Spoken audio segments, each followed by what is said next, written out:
আসসালামু আলাইকুম। আজকে সারাদিন খুব ব্যস্ত ছিলাম, মানে নিউ জার্সিতে ছিলাম। নিউ জার্সি থেকে কিছুক্ষণ আগে এসছি, হাফ অ্যান আওয়ার। এখন 1টা বাজে, কিন্তু ব্যস্ততার জন্য একটা নিউজ আমি দেখিনি। মাঝামাঝি সময় রাতে, এখানকার সময় রাত্রে 11টার দিকে প্রথম আমি দেখলাম। পরবর্তীতে আমি জুলকারনাইনের স্যারের যে একটা স্ট্যাটাস, ওখানে একটা কমেন্ট করেছিলাম পরবর্তীতে, সরি আরো আগেই সম্ভবত। জুলকারনাইন স্যার স্ট্যাটাস দিয়েছে, সামরিক সূত্রে প্রাপ্ত হুবহু প্রকাশ করা হইল।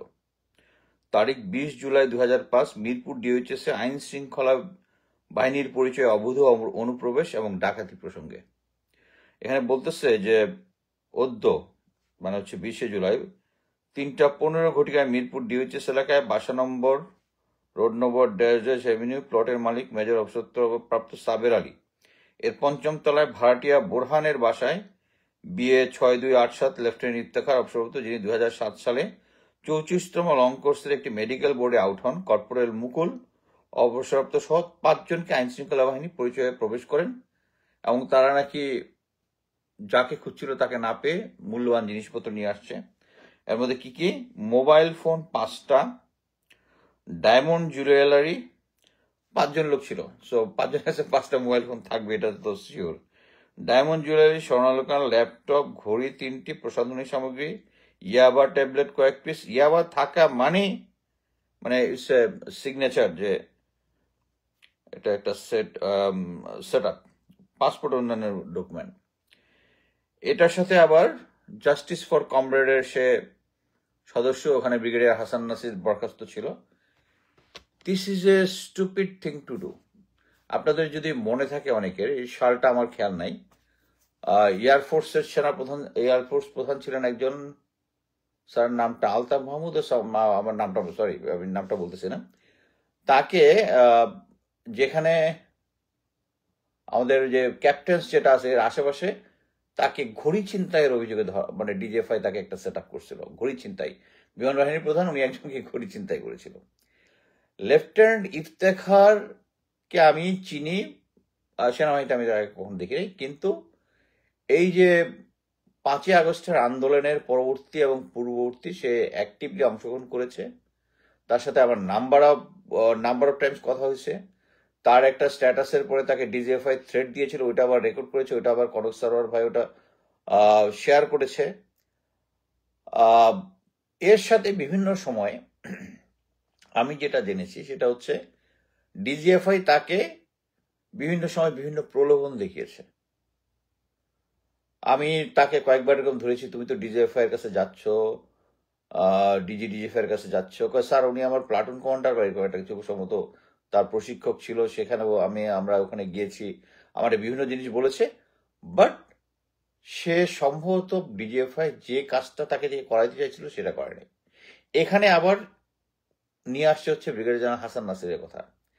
একটা জিনিস মনে রাখবেন, হাসান নাসির স্যার যখন 5ই আগস্ট হাসিনা সরকারের পতন হয়, সাথে সাথেই উনি আর হাসিন স্যার কিন্তু যত গুম খুনের ফ্যামিলি আছে সবাইকে একখানে করে ডিজিএফ এর সামনে, মানে কচুক্ষেত অফিস যেটা, ওটার সামনে গিয়েছিল। গিয়ে উনার প্রেসারেই কিন্তু এই আয়নাঘর এক্সপোর্টস করতে তারা বাধ্য হয়, আয়নাঘরে যারা ছিল তাদেরকে ছেড়ে দিতে বাধ্য হয়। না হলে হয়তোবা তারা নর্মালি যেটা করে, লাশ গুম মেরে মাছ গুম করে দিয়ে বলবে যে আমরা আয়নাঘর কিছু ছিল না। He is the man. ওখান থেকে হচ্ছে ডিজিএফআই এবং জেনারেল ওয়াকারের রাগ হচ্ছে হাসান নাসির স্যারের প্রতি। স্যারকে পিএনজি করছে। তারা যে বড় সেট আপটা আগে করেছে, একটু ঠান্ডা মাথায় বোঝার চেষ্টা করেন। যেটা করেছে সেটা হচ্ছে, সবাই এখন বর্তমানে যে সমস্ত অফিসাররা মানে হাসিনার আমলের, মানে হাসিনা পন্থী অফিসার যারা, ডিজিএফআই পন্থী কচুকাতি পন্থী, তারা একটা করার চেষ্টা করছে। আপনার মনে নাই কর্নেল তাহের সৈনিক অফিসার ভাই ভাই করে একটা আন্দোলন করার চেষ্টা করতেছে, ব্রিগেডিয়ার হাসান নাসির এরকম একটা কাজ করতেছে। হোয়ারেজ এই জিনিসটা করেছিল হচ্ছে তাদেরই লোকজন দিয়ে। আপনারা যদি মনে করে থাকেন, কিছুদিন আগে সৈনিকদের যে আমাদের অফিসারদের মধ্যে যেরকম ডিপ্রাইভ ছিলাম এই এই হাসিনার আমলে যাদের চাকরিচ্যুত হয়েছে তাদের সৈনিকদের একটা বড় অংশ আছে, তাদের হয়তো আমি এই ব্যাপারে ডিটেলস জানি না, কিন্তু এরাও এটা নিয়ে আন্দোলন বা এটা নিয়ে অ্যাক্টিভিজম করা শুরু করেছিল। এর সাথে অ্যাকচুয়ালি হাসান নাসির স্যার, বা আমি এটা ডিটেলস জানি কি জন্য, কারণ জাস্টিস ফর কমরেড গ্রুপটার ভিতরে আমিও ছিলাম ওই গ্রুপটার মধ্যে। ওই গ্রুপটা থেকে আমি বের হয়ে আসছি হচ্ছে প্রতিবাদ করে, কারণ এই যে অফিসাররা ছিল, এই অফিসারদের একটা গ্রুপ ছিল যারা অ্যাকচুয়ালি নেতৃত্বে ছিল না, তারা ভলেন্টিয়ার নেতৃত্বে আসছে, এবং অ্যাকচুয়ালি যাদের অ্যাকচুয়ালি ভ্যালিড গ্রাউন্ডে না, যাদেরকে তাদের ব্যক্তিগত পার্সোনাল ডিসিপ্লিন গ্রাউন্ডে যাদের চাকরি গেছে, এদেরকে ডিজিএফআই কনভিন্স করে এদেরকে হাসান নাসির সাথে ফার্স্টে ইন করছে। তারপরে হাসান নাসির স্যার যেহেতু একটু কড়া মানুষ, যেহেতু ডিসিপ্লিনের ব্যাপারে খুব কড়া, উনি খুব স্ট্রেট ডিসিশন নিয়ে ফেলেন, তখন এটার মধ্যে অফিসারদের মধ্যে একটা গন্ডগোল পাকাইছে। তখন আমি ওখানে বলছি যে তোমরা যে হাসান নাসির স্যার হাসিনার আমলে বিডিআর পিলখানা যখন ইনভেস্টিগেশন হচ্ছে, ওখানে দাঁড়ায় থেকে স্বরাষ্ট্রমন্ত্রী থেকে শুরু করে কামরুল হাসান আইন, এদের সবার সামনে দাঁড়ায় করতে বলছে যে আপনাদেরকে এখানে স্টেটমেন্ট দিতে হবে, আদারওয়াইজ আপনারা তো এটার পার্ট হতে পারেন না। নোট অফ ডিসেন্ট দিয়ে চলে আসছে, পরবর্তীতে তাকে জোর করে চাকরি।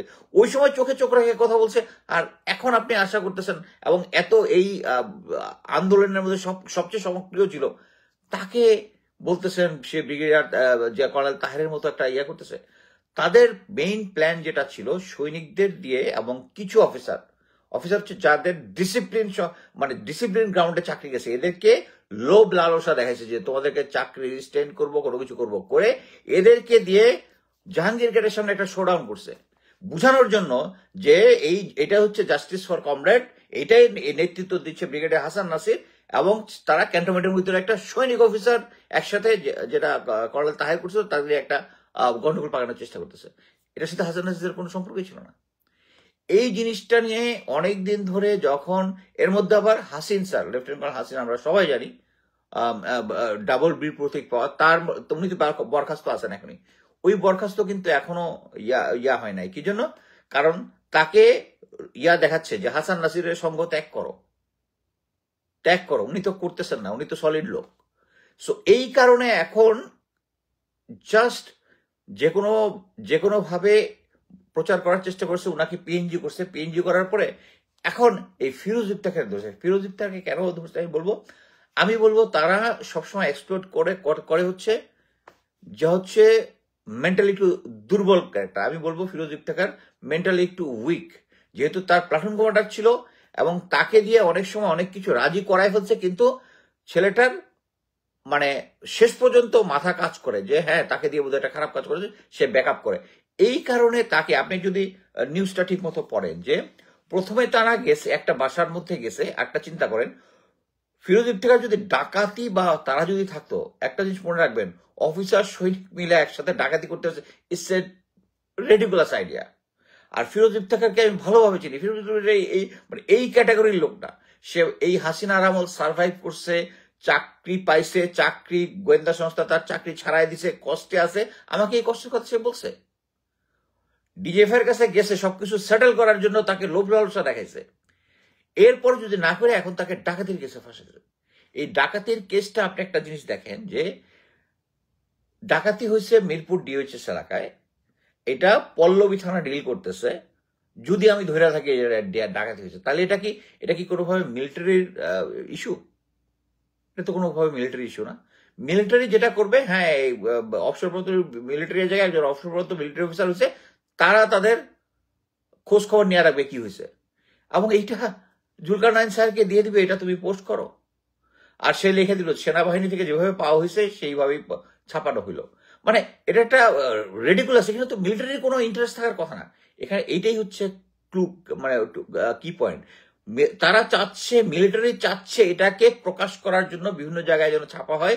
দেখবেন জুলকারনাইন স্যারের ওই অংশ তারা যেটা ড্রাফট করে দিচ্ছে, এটাই বিভিন্ন পত্র পত্রিকায় গেছে।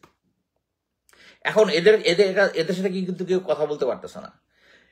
আমি মনে করি যে ইফতেখারের সাথে কথা বললে জিনিসটা ক্লিয়ার হয়ে যাবে। একটা জিনিস ওখানে পাওয়া গেছে 5টা টেলিফোন। আরে 5টা টেলিফোন তো 5 জনের কাছে 5টা মোবাইল ফোন তো থাকবেই। সোনা দানা গয়নাগাটি দিনে দুপুর 3:30টার সময়, যেখানে সে একটা মিলিটারি অফিসার মানে হচ্ছে তার সেন্স আছে কোথায় সিকিউরিটি আছে, কোথায় কি আছে, কোথায় গিয়া এটা খুব ক্লিয়ার। এখন মনে করেন আমি একটা প্রশিক্ষিত ডাকাতির প্ল্যান করি, আমি যেহেতু গোয়েন্দা কোয়ালিফাইড, আমি কিন্তু ডাকাতির মানে কি, আমি আমার পৃথিবীতে অনেক সিচুয়েশন হয়েছে যে আমি জানি যে ওই জায়গার মধ্যে গোয়েন্দা তথ্য আছে, বিদেশে আমার হোস্টাইল কান্ট্রি আছে, আমি ওখানে ডাকাতির বেশি ওখানে প্রবেশ করি। এটার জন্য আমি যত ধরনের সেফটি এন্ড সিকিউরিটি আমি নিব। ফিরোজ ইফতেখারের ওই ট্রেনিং আছে, সে একটা ডাকাতি করতে যাবে যেখানের মধ্যে বাংলাদেশের মধ্যে আবাসিকের মধ্যে সবচেয়ে সিকিউর জায়গা হচ্ছে ডিওএইচএস। সে ডিওএইচএস এর ওখানে যাবে, আবার গিয়া আচ্ছা আরেকটা তথ্য, গিয়া ওখানে ডাকাতি করে দিনে দুপুরে বাইরে হয়ে চলে আসবে ডিওএইচএস এর মতো জায়গায়, নিজের গাড়িতে করে চলে আসবে। এই গল্পটা কি মানুষ খাবে? মানে এই গল্পটা কি বিশ্বাসযোগ্য? তারপরেও কি একজন হারুন নামে একজন সোর্সের সাথে দেখা হয়েছে, সোর্স বলছে ওই বাসার মধ্যে অস্ত্র আছে। ওই বাসায় যদি অবৈধ অস্ত্র থাকে, ফিরোজ ইফতেখারের কি ওইটুক সেন্স নাই যে আমি তো কোন আইন শৃঙ্খলা বাহিনী না, আমি 4জন সৈনিক নিয়ে ওখানে গিয়ে রেড করবে? এই সেন্সটা তো তা আছে। সো এই জিনিসটা হচ্ছে ডিজিএফআই এর একটা প্লে। এখানে মেইন প্লে ফিরোজ ইফতেখার না, এখানে মেইন টার্গেট ফিরোজ ইফতেখার না, মেইন টার্গেট হচ্ছে হাসান নাসির স্যার। ওকে দিয়া করে একটা প্রেশার দিয়া হাসান নাসির স্যারের এগেইনস্টে একটা স্টেটমেন্ট দেওয়া হবে। সো আমরা কোথায় স্বাধীন হইছি? আমরা স্বাধীন হই নাই তো। এই যদি প্রফেসর ইউনূস সরকার যদি এইটুক না বুঝে যে আপনি এখন যে দেশটাকে ঠিকমতো চালাইতে পারতেছেন না, প্রতিটা জায়গার মধ্যে বাধা হচ্ছেন, কারণ হচ্ছে এখনো সেই কচুখেতি, এখনো সেই এনএসআই, এখনো জেনারেল ওয়াকার ওই হাসিনার ইয়াতে কাজ করতেছে, যারাই এই এই এই ডিজাইনটার বাইরে সরাসরি থ্রেট তাদের এগেনস্টে। আমি আরেকটা যে বলিনি, এখন দেখবেন এরা প্রতিটা জায়গার মধ্যে এগুলো করতেছে, আর যত কিছু আছে ইভেন সাম সার্ভিং অফিসার ওখানে কমেন্ট করতেছে। আমি যখন ওইটার উত্তর দেই তখন বলে, স্যার জানেন তো আমি তো সার্ভিং অফিসার, আমি লিখতে পারবো না। আরে বেটা, তুই সার্ভিং অফিসার তুই ওই পর্যন্ত লিখছিস কি জন্য? যে জিনিসটা ইউ ক্যানট ডিফেন্ড। এটা হচ্ছে সমস্ত কিছু সার্ভিং। এর আগে আপনারা দেখছেন মেজর নূরের কেস দেখছেন, তাকে ডিজিএফআই আইনায় গিয়ে ফান্দের মধ্যে ফেলাইছে। সো এখন সার্ভিং মিলিটারি অফিসার যারা আছে, তাদের সার্ভিং অফিসারদের তো এখানে কোনো ইন্টারেস্ট নেওয়ার কথা না। ইফতেখার যদি ডাকাতি কইরা ধরা পড়ে, তার কোনো ইয়া না। ওখানে দেখি আমার কমেন্টের নিচে এক অফিসার, সার্ভিং অফিসার ওখানে কমেন্ট লিখছে, তার তো ওখানে করার কথা না। সো এই সরকার যেটা করতেছে, জেনারেল ওয়াকার যেটা করতেছে, জাস্ট রিডিকুলাস। এখনো সেই আওয়ামী হাসিনা এবং তাদের ইচ্ছা মতো সবকিছু কন্ট্রোল করার জন্য ওই যেরকম বিমান বাহিনী প্রধানকে ঘড়ি ছিনতাইয়ের মামলায় ফাঁসিয়েছিল, সেম একই টাইপ গল্প। এবং এরা একটা গল্প বানানোর জন্য যে একটা নতুন ইনগ্রেডিয়েন্ট তৈরি, ওইটাও তাদের মাথার মধ্যে নাই। সেই আগের পুরানো গল্প নিয়ে যে এরা ডাকাতি করতে গেছে, ডাকাতি করার সময় জনগণ তাকে ধরছে এবং মিলিটারি এটার রিপোর্ট বানায় সাথে সাথে জুলকারনাইন স্যারকে পাঠিয়ে দিছে। Be clear, Zulkarnain sir is a paid agent of DGFI. সে সেনাপ্রধানের নামে একটা কথা বলে, বইলা কিছুক্ষণ পরে আবার ডিলিট করে দেয়। আবার একটা ছোট্ট জিনিস বলি, জুলকারনাইন স্যার তো যে ইয়ানিয়া কি বলে, শেখ হাসিনার আমলে যে ভূমিমন্ত্রী ছিল, তার 350 বাড়ি আছে, এই আছে, হ্যাঁ বাড়ি আছে, এটা নিয়ে একটা বিশাল রিপোর্ট করলো, ভেরি গুড। আমি আগে মেসেজ দিলে উত্তর দিত, আমি তো তাকে আনফ্রেন্ড করেছিলাম, আমি তাকে মেসেজ দিছি যে গুড মর্নিং ব্রাদার। তো এখানে যে ওই ইয়াটা আছে, তাকে এখন ফ্লোরিডায় দেখা গেছে, কোনো উত্তর নাই ওর। সো ফ্লোরিডার পালায় আসছে লোকজনকে ম্যানেজ করে, ওকেও ম্যানেজ করছে। সো এই সমস্ত কচিক্ষিতির লোকজনের কথা আর বিশ্বাস যায় না। This is the high time. এবং প্রফেসর ইউনূস কখন বুঝবে যে জেনারেল ওয়াকার যতদিন থাকবে এই সমস্ত এনার্কি চলতেই থাকবে। ব্রিগেডিয়ার হাসান নাসিরের মতো একজন দেশপ্রেমিক লোকের পিছনে এদেরকে লাগায় রাখবে। সে এখন Firoz Iftekhar is not the target হচ্ছে হাসান নাসির স্যার। তাদেরকে ঘুটা দিয়ে এদের দিয়ে এমন একটা কেস বলাবে, হাসান নাসির স্যারকে দেখবেন যে অ্যারেস্ট করানোর একটা চেষ্টা করবে। আমি যেটা অ্যাজিউম করি, কারণ তাদের সাহস দিন দিন বেড়ে যাচ্ছে। প্রফেসর ইউনূস যদি জেনারেল ওয়াকারকে না সরায়, এই যারাই গুম খুনের সাথে জড়িত এগুলা না সরায়, যারা পিনাকিদার তো একটা দেখেছেন যে বিজিবি কয়েকদিন আগেও বলছে যে সন্ত্রাসীদেরকে গুলি করতেছে, তার আন্ডারে রেদওয়ান গুলি করছে, আর এখন একদম ভালো মানুষ হয়ে গেছে, এখনো রয়ে গেছে। সবাই চেঞ্জ হয়েছে, ডিজিবি বিজিবি চেঞ্জ হয়, 9 ডিভিজিওসি চেঞ্জ হয় নাই, জেনারেল ওয়াকারের কন্ট্রোলের মধ্যে আছে। আমার কথা হচ্ছে মানে এখন আমি একটা সময় চাইতাম যে প্রফেসর ইউনূস থাকেন, 4-5 বছর থাকেন, আমার কোনো সমস্যা নেই, বাট আপনি এখন দেশের কিছুই কন্ট্রোল করতে পারতেছেন না, জেনারেল ওয়াকারকে কন্ট্রোল করতে পারতেছেন না, আপনার আন্ডারে গোয়েন্দা সংস্থাগুলো কন্ট্রোল করতেছে না। আল্লাহ দিয়ে এখন ভোট দিয়া একটা নির্বাচন দিয়া বিদায় হন। আরেকটা জিনিস বলে রাখি, এই জেনারেল ওয়াকারের আন্ডারে যখন এই নির্বাচনও যখন হবে, এই নির্বাচন সুষ্ঠু হবে না, এই নির্বাচনের মধ্যে এনার্কি হবে, মারামারি হবে, কাটাকাটি হবে, এবং ওইটাই হচ্ছে ভারতের প্ল্যান। দুর্বল বাংলাদেশে একটা দুর্বল সরকার তৈরি করবে এবং এমন একটা সেন্ড করবে আপাই ভালো ছিল।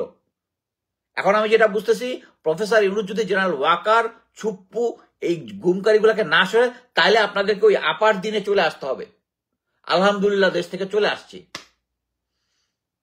কিন্তু তারপরেও মানে মনের ভিতরে দেশের জন্য কাঁধে দেখেই এই কথাগুলো বলতেছি যে দেশকে আগের মতো যদি আসতে চান, জেনারেল ওয়াকারকে সরাইতে হবে, না হলে ভালো ভালো লোকদেরকে এরকম পিএনজি টিএনজি করবে।